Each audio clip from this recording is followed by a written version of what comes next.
Со мала свечаност во училишниот двор започна одбележувањето на патрониот празник на основното училиште Никола Карев во чест на 116 годишнината од загинувањето на големиот македонски револуционер.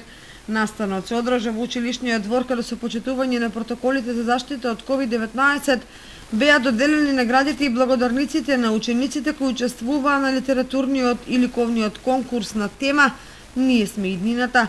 Наградите на најдобрите цртежи и творби на учениците и ги додели директорката Билјана Петрова, која го честита патрониот празник со желби наредната учебна година учениците да се вратат во училишните клупи.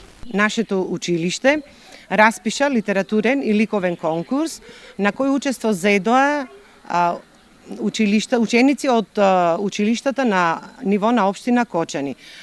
Така и овде во дворот, под скромни услови, им беа доделени наградите во кои учествуваше стручно жири, од кои Љубинка Ајтовска, македонист комуниколог, и Александра Димитрова, ликовен педагог.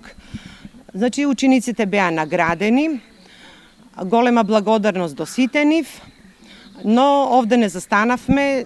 Сите наши наставници, ученици се потрудија со свој видеа, со свој настапи онлайн, бидејќи работиме во посебни услови, онлайн да дадат свој допринос и да направат свој видеа, свој изработки, се што имат сработено во оваа учебна година, бидејќи такви се условите какви што се, работиме во посебни услови, со посебни протоколи, посебни критериуми и сето тоа ќе може да го погледнете на нашата веб страна и на нашата страна на Facebook на ОУ Никола Карев Кочани.